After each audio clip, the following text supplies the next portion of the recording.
YIN Nation pregame show. I'm Craig Schott. I'll be anchoring the coverage here. Brett Behrens will join us from the field here shortly with Jeremy Werner from IlliniInquirer.com. We're getting ready for an 11 o'clock kick between the Illini and Eastern Michigan. Illini come in 2-0 on the year. Eastern Michigan is 1-1. So for a quick check at the stadium, we will head to Brett and Jeremy. We just got some breaking news. Reggie Corbin, good to go today. Sidney Brown, good to go today. Guys, your thoughts? Yeah, that's great news, Craig, for the Illini, who come in looking for a little spark, and they get that. Jay Lehman, what's up, man? On the call today. There we go. What a great way to start the show with Jay Lehman.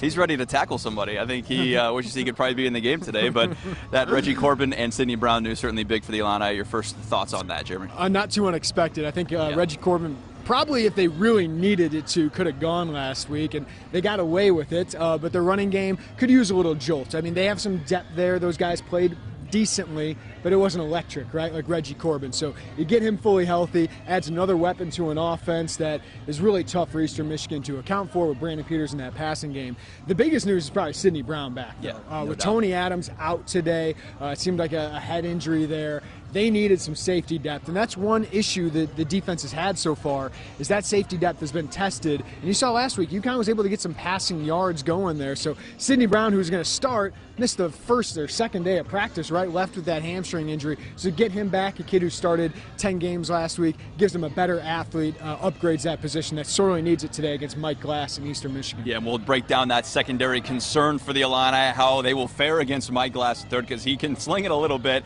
That's all coming up here, Craig, but we'll send it back to you. That's our first word from the field.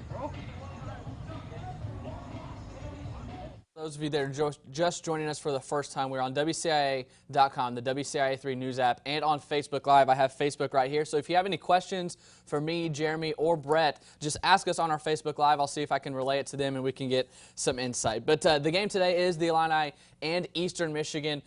Illinois hosting the game at 11 o'clock. Looking to go 3-0 for the first time since 2011. That would be the year that they won their first 6 games, and then they lost 6 before they went to the bowl game. The Eagles, they have beaten 2 Big Ten teams the last 2 years. They took down Purdue last season and Rutgers the year before that. That's the Rutgers team that also beat Illinois. They're coming off a loss last week at Kentucky. Illini offensive coordinator Rod Smith said this Eastern Michigan team is legit, will be the biggest test that the Illini have faced so far. So the Illini need to be ready. With Sidney Brown, that should help. The Eagles threw for 337 yards last week against Kentucky. But, guys, this is a big test for the Illini. It's a 7-point Illinois favored in the game. So we're going to learn a lot about this team today. Yeah, and I think Rod Smith's right on when he said earlier this week that they better be ready to play because this is the best team they're going to face so far.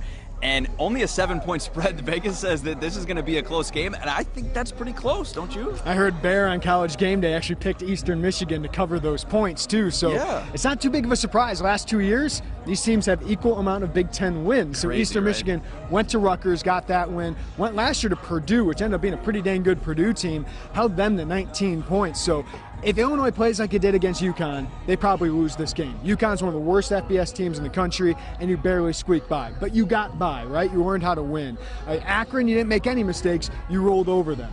You probably don't roll over them as much today if you play that game, but if you play that game today clean, Illinois should win this game and I think cover that spread. But if they make mistakes like they did at UConn, this is a well-coached team. Eastern Michigan was an awful program for a long time. So Chris Creighton getting them to 2 bowls in 3 years, that's an impressive coaching job. So they are really well coached and they have a culture of toughness there. So they ain't scared coming in here. Yeah, and I think maybe that's the biggest thing, Jeremy, is like success breeds success, right? But if you haven't been in these situations and played in these Big Ten environments, maybe you're a MAC team and you come in and you're a little hesitant, a little scared, a little bright-eyed of all the lights here, right? But that's not this group. I mean, they've played close games, and when they haven't won against FBS opponents, even in the MAC I've saw a lot of OT games. They have been in a lot of games, and this program knows how to win. Yeah, they expect to compete today. Sure. They got nothing to lose. That's always scary, while Illinois has everything to lose today. The whole season really pins on them going 3-0 in non-conference play. And I'm not trying to be hyperbolic there.